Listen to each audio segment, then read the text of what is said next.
চাচার সাথে গেল যখন খাদিজার বাড়ি খাদিজা বলে করতে হবে ছাগলের রাখালি। এবছরের শ্রেষ্ঠ কালাম নবীজি এবং ছাগলের ঘটনা, একটু মন দিয়ে শুনবেন। আমার নবীজি যখন ছোট ছিলেন তানার আব্বাজান ইন্তেকাল করেন, তাই না? নবীজি যখন দুনিয়াতে আসেনি তানার আব্বাজান ইন্তেকাল করেন এবং দুনিয়াতে এসেছেন তার পরপরই তানার আম্মাজান ইন্তেকাল করেন। তো তিনি বড় হয়েছেন এক চাচার কাছে।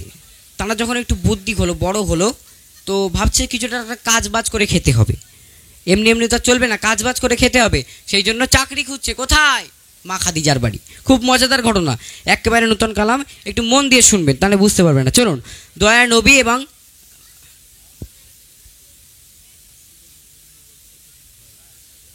সব ডুবিয়ে দেবো, অসুবিধা নেই, দাঁড়াও তুমি বসো, হবে হবে, তুমি জিজ্ঞেস করেছো, না হবে তার কোনো মানে নেই। চলুন, সেই নবীজি এবং ছাগলের ঘটনা খুব মজাদার, একেবারে নতুন কালাম, সেই কালামটি পরিবেশন করছি, একটু মন দিয়ে এবং কথাগুলো বেশি বোঝার চেষ্টা করবেন। চলুন।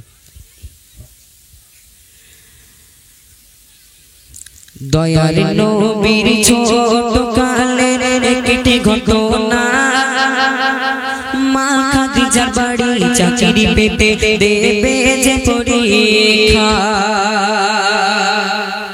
দয়ার নবীর ছোট কালের একটি পরীক্ষা, দয়ার নবীর ছোট কালের একটি ঘটনা, মা খাদিজার বাড়ি চাকরি পেতে দেবে যে পরীক্ষা, মা খাদিজার বাড়ি চাকরি পেতে দেবে যে পরীক্ষা।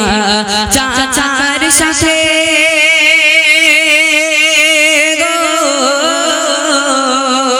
চাচার সাথে গেল যখন খাদিজার বাড়ি খাদিজা বলে করতে হবে ছাগলের রাখালি। চাচার সঙ্গে যখনই মা খাদিজার বাড়িতে গেল, মা খাদিজা বলছে আমার এখানে তো কোনো কাজ বাজের ফাঁকা নেই, তো একটা কাজের ফাঁকা আছে, ছাগলের রাখালি করতে দিতে পারি। ঠিক আছে, বলছে আমার ছাগলগুলোকে দেখাশোনা করতে হবে। তো দয়ার নবী সাল্লাল্লাহু আলাইহি সাল্লামের কেমন বুদ্ধি, কেমন তার বিবেক, মা খাদিজা পরীক্ষা করার জন্য কি বলছে দেখেন।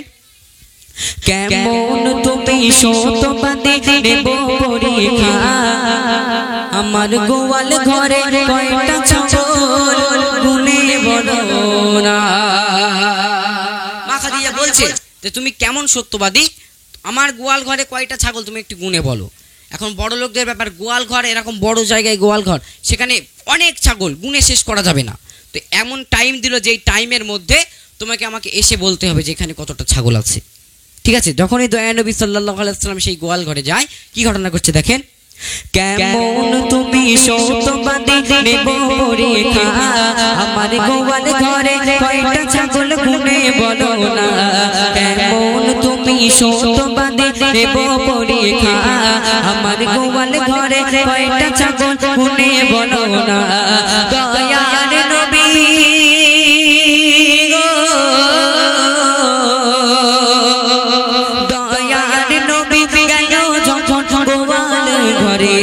ছাগল যত শুয়েছিল দাঁড়িয়ে পড়ে, একবার জোরে হবে না সুবহানাল্লাহ। আমার নবী যখনই সেই গোয়াল ঘরে গেল, যত সেখানে ছাগল ছিল সব ছাগল শুয়েছিল, সমস্ত ছাগল তখন উঠে দাঁড়িয়ে পড়ে এবং তার পরপরই একটি ছাগলের জবান খুলে যায়, একটি ছাগলের জবান খুলে যায়। তখন সেই ছাগলটি দয়া নবীকে সালাম জানায়, ইয়া রাসূলুল্লাহ, আসসালামু আলাইকুম ইয়া রাসূলুল্লাহ, আসসালামু আলাইকুম ইয়া হাবিবাল্লাহ।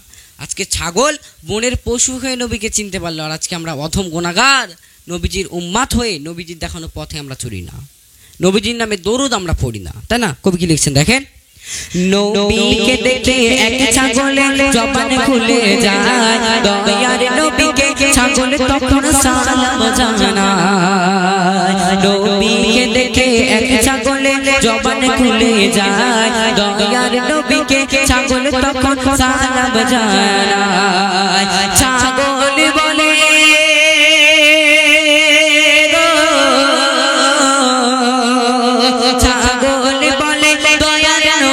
যাও তুমি ফিরে, ছাগল বলে দয়ার নবী যাও তুমি ফিরে, 1000 ছাগল আছি মোরা এই গোয়াল ঘরে। আরেকবার জোরে বলো সুবহানাল্লাহ। যে ছাগলটির জবান খুলেছিল সেই ছাগলটি দয়া নবী সাল্লাল্লাহু আলাইহি ওয়াসাল্লামকে বলছে, ইয়া রাসূলুল্লাহ, ইয়া হাবিবাল্লাহ, আপনাকে কষ্ট করে গুনতে হবে না, আমি বলে দিচ্ছি এখানে কতটা ছাগল আছে। সেই ছাগলটি বলে দিচ্ছি, ইয়া রাসূলুল্লাহ, ইয়া হাবিবাল্লাহ, এখানে আমরা 1000 ছাগল আছি। যখনই টাইম সংক্ষিপ্ত হলো, টাইম শেষের দিকে, মা খাদিজা টাইম দিয়েছিল মনে আছে, তো যখনই টাইম শেষের দিকে তখনই নবীজি সাল্লাল্লাহু আলাইহি ওয়াসাল্লাম মা খাদিজার কাছে চলে গেল, গিয়ে মুচকি মুচকি হাসে, কিছু বলে না। মা খাদিজা তখন চাচাকে বলছে, বলে তোমার এই ভাইপো নিশ্চয়ই ফেল করেছে, এ গুনতে পারিনি। তখন নবীজি মুচকি হেসে কি বলছে দেখেন, ক্ষণিকের সময় দয়ার নবী এলেন গো ফিরে, খাদিজা বলে ফেল করেছো গুনতে না পেরে। ক্ষণিকের সময় দয়ার নবী এলেন গো ফিরে, খাদিজা বলে ফেল করেছো গুনতে না পেরে। দয়ার নবী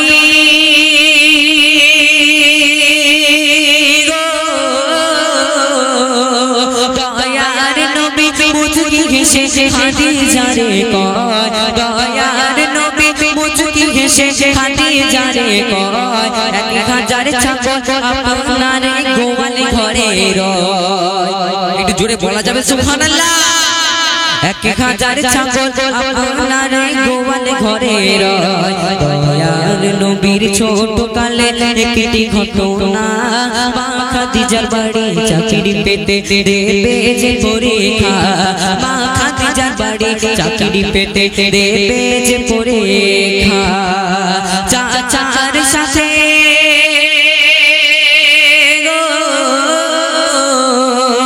চাচার সাথে গেল যখন খাদিজার বাড়ি, খাদিজা বলে করতে হবে ছাগলের রাখালি, খাদিজা বলে করতে হবে ছাগলের রাখালি। দয়ার নবীর ছোট কালে একটি ঘটনা, মা খাদিজার বাড়ি চাকরি পেতে দেবে যে পরীক্ষা। তো দয়ার নবী সাল্লাল্লাহু আলাইহি ওয়াসাল্লামের এই আশ্চর্যজনক ঘটনা দেখে, এই ট্যালেন্ট দেখে মা খাদিজা চাকরিটা দিয়ে দিল। হ্যাঁ তুমি কনফার্ম, যাও তোমার চাকরি হয়ে গেছে। তো বলছে তুমি কালকের থেকে এসে আমার ছাগলগুলোকে দেখাশোনা করা শুরু করবে, ঠিক আছে? তো যেই বলা সেই কাজ। তো পরের দিনই যখন দয়া নবী সাল্লাল্লাহু আলাইহি ওয়াসাল্লাম ছাগলগুলোকে চড়ানোর জন্য গোয়াল ঘরে গেল, যখনই সেই ছাগলগুলো আবার উঠে দাঁড়িয়ে পড়ে, কোনো ছাগল নড়ে না, একটা পা পর্যন্ত তোলে না, ঠিক আছে? দয়ানবী বলছে, ইয়া রাসূলুল্লাহ, যখন দয়ানবী বলছে, হে ছাগলের দল, তোমরা সবাই চলো, মাঠে চলো, তোমাদেরকে চড়াতে নিয়ে যেতে হবে, কোনো ছাগল যায় না। তো যে ছাগলের জবান খুলেছিল সেই ছাগলটির আবার জবান খোলে, এবং সেই ছাগলটি কি বলে নবীকে শুনবেন, ছাগল চড়াতে যখন নবী নিয়ে যেতে চায়, ছাগল দাঁড়িয়ে তাকিয়ে থাকে নবীর চেহারা। ছাগল চড়াতে যখন নবী নিয়ে যেতে চায়, ছাগল দাঁড়িয়ে তাকিয়ে থাকে নবীর চেহারা। ছাগল বলে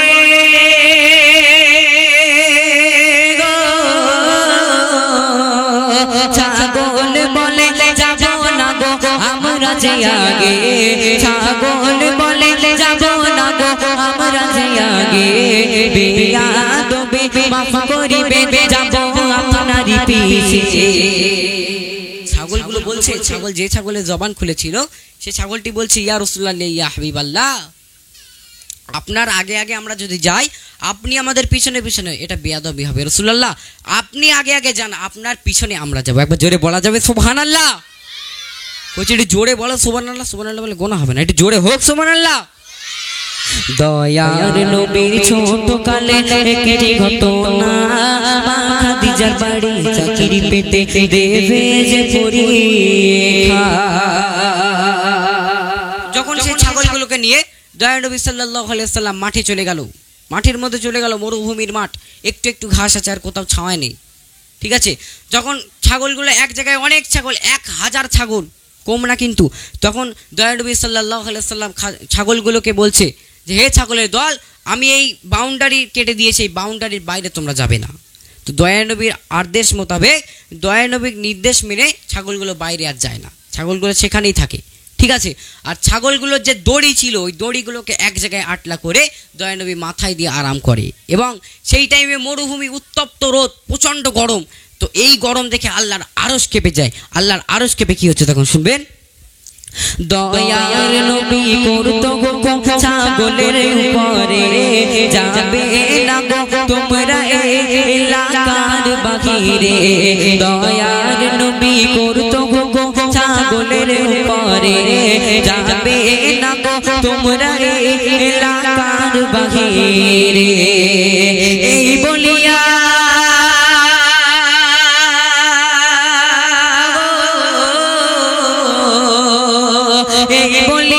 দয়ার নবী আরাম করিত, এই বলিয়া দয়ার নবী আরাম করিত, এক টুকরা মেঘে ছায়া যে দিত। জোরে হোক সুবহানাল্লাহ। যখনই দয়ার নবী আরাম করতো দড়িগুলোকে মাথায় দিয়ে, সূর্যের তাপে দয়ার নবীর একটু কষ্ট হতো, তখন আল্লাহর আরশ কেঁপে গেল যে আমার হাবিবের কষ্ট হচ্ছে। তখন মেঘকে নির্দেশ দিচ্ছে আল্লাহ, এ মেঘ তুমি চলে যাবে এক্ষুনি আমার দয়ার রসুলকে গিয়ে ছায়া দাও। তাহলে তিনি কেমন নবী ছিলেন, আজকে আমরা হতভাগা উম্মাত হয়ে সেই নবীকে চিনি না। শেষ কথায় আমি এমডি মাসুদুল ইসলাম কি বলতে চাচ্ছি একটু শুনবেন। এমডি মাসুদ আমি রোজ নিশিতে কাঁদি নিরালায়, স্বপ্ন মাঝে ওই নবীজির দিদার যেন পাই। এমডি মাসুদ আমি রোজ নিশিতে কাঁদি নিরালায়, স্বপ্ন মাঝে ওই নবীজির দিদার যেন পাই। পাই যদি গো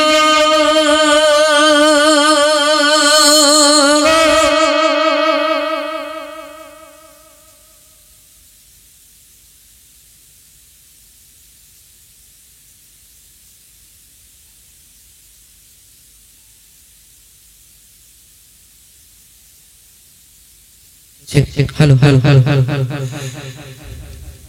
এমডি মাসুদ আমি রোজ নিশিতে কাঁদি নিরালায়, স্বপ্ন মাঝে ওই নবীজির দিদার যেন পাই। পাই যদি গো নবীর দিদার স্বপ্নে একবার, পাই যদি গো নবীর দিদার স্বপ্নে একবার, আর চমকে যাবে ও গো মাসুদ নসিবটা তোমার, চমকে যাবে ও গো মাসুদ নসিবটা তোমার।